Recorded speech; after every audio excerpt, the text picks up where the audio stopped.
ہمت مت ہارو، دعا مانگتے رہو تب تک جب تک جواب نہیں مل جاتا۔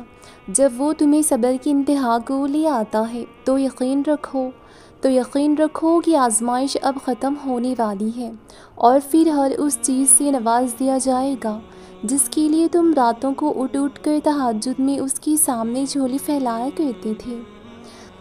جس دل میں اللہ ہو اس کی مانگی گئی کوئی دعا رد نہیں ہو سکتی۔ اللہ سے اپنا تعلق بنائے رکھیں، اللہ آپ کو وہ سب نواز دے گا جو آپ اس سے مانگتی ہیں۔ یقین جانیں جب سارے راستے ختم ہو جائیں تب ہی وہ اپنے بندے کے لیے راہ ہموار کرتا ہے۔ وہ جانتا ہے کہ کوئی اپنی تڑپ میں کتنا سچا ہے، وہ ہمارا اللہ ہے، وہی تو ہے ہمارا، اور ہمیں بھی اس کا ہونا چاہیے۔ جس دعا کا خیال وہ آپ کے دل سے نکال نہیں رہا، کیا وہ ان دعاؤں کو قبول نہیں کرے گا؟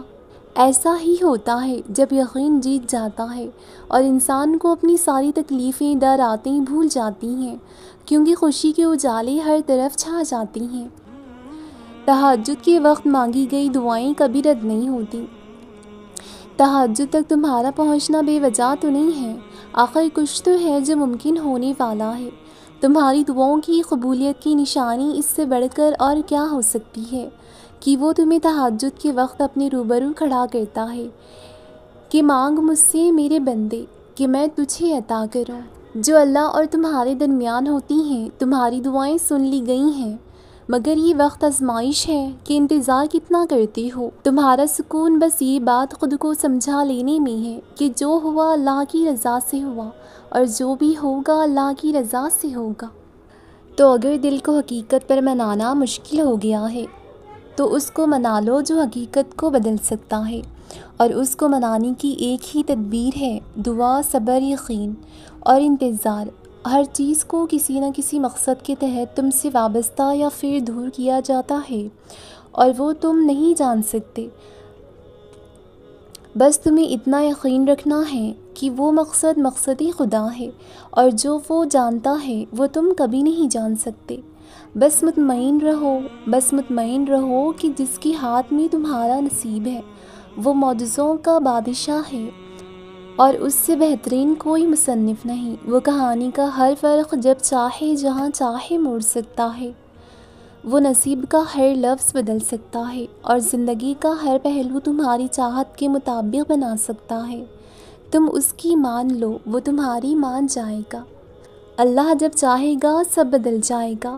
جو اب تک نہیں ہو سکا ایسا نہیں ہے کہ اب وہ کبھی نہیں ہو سکتا، جو اب تک مل نہیں سکا ایسا نہیں ہے کہ اب وہ کبھی مل نہیں سکے گا۔ جس منزل کا انتخاب عرش والے نے کر رکھا ہے اس تک پہنچنے سے تمہیں دنیا کا کوئی راستہ روک نہیں سکتا۔ ضروری نہیں ہے کہ جو مانگا جائے اسی وقت مل جائے، اور یہ بھی ضروری نہیں ہے کہ جو نصیب میں نہیں لکھا وہ بھی پھر نصیب کا حصہ نہ لکھا جائے۔ بس یہ سارے وقت کی ترتیب ہے، سب کچھ اللہ کے منصوبہ ہے، تمہاری سوچے ہوئے وقت کے مطابق نہ صحیح، مگر جو بھی ہوگا تمہاری رضا کے مطابق ہوگا۔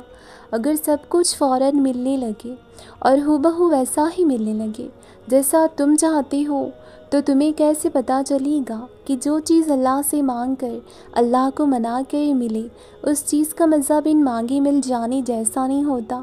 اور اگر نیند آنکھوں میں اترنے لگے تو تم کیسے رات کے اندھیروں میں وہ سرگوشیاں سن سکو گے؟ جب اللہ کو اپنے کسی بندے کا مانگنا پسند آ جاتا ہے تو وہ ہر اس چیز سے اسے نواز دیتا ہے، تو وہ ہر روز اسے اپنے در پر بلاتا ہے، اس کا رونا سن کر بھی مسکراتا ہے، کیونکہ وہ جانتا ہے کہ تم اس پر یقین رکھتے ہو، اس کی محبت پر مان ہے تمہیں، اسی لیے تو اس کی حضور دامن پھیلا کر روتے ہو، اور جانتے ہو تب اللہ تمہاری دعائیں سننے کے باوجود عطا کرنے میں دیری کیوں کرتا ہے؟ کیونکہ وہ چاہتا ہے کہ تمہیں کچھ دیر اور خود کو مناتا ہوا دیکھ سکے۔ قبولیت کی تو وہ پہلے سے ہی ٹھان چکا ہوتا ہے، بس تمہیں سننے کے لیے وقت بڑھا دیتا ہے، تو پھر اسے مناتے رہو، کیا پتہ تمہارا منانا ہی اسے پسند آ جائے اور وہ تمہیں تمہاری چاہت سے نواز دے۔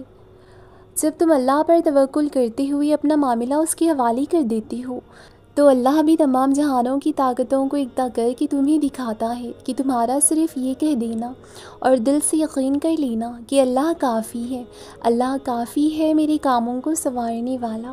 اللہ کو کس قدر پسند آ جاتا ہے، پھر چاہے سارا جہاں بھی خلاف ہو جائیں اور راہ کی رکاوٹ بن جائیں، اللہ خود تمہیں سہارا دے کر منزل تک لے جاتا ہے۔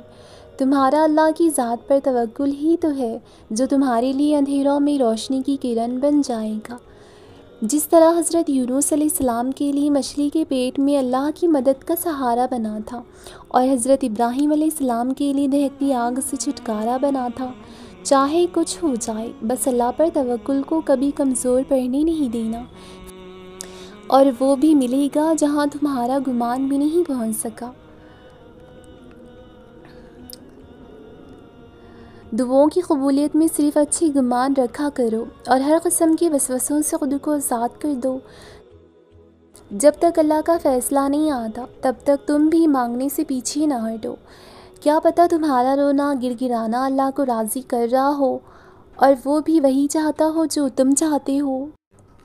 بالکل ممکن ہے کہ قبولیت کا وقت کچھ ہی دیر کے فاصلوں پر ہو اور تمہارا یقین اور صبر اس فاصلے کو سمیٹنے ہی والا ہو۔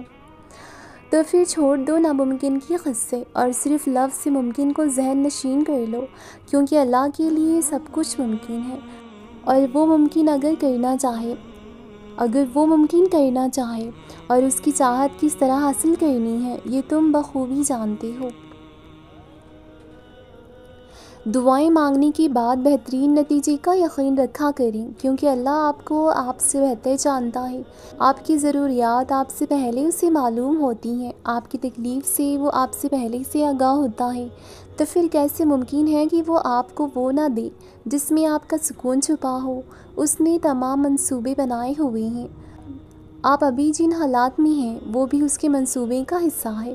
تو پھر بس ہمت نہیں ہارنی اور بس اس پاک ذات پر یقین رکھنا ہے جو آپ کو سب سے بڑھ کر چاہتا ہے، کیونکہ جو ہو رہا ہے وہ اللہ کی مرضی سے ہو رہا ہے، اور جو ہوگا وہ بہترین ہوگا انشاءاللہ۔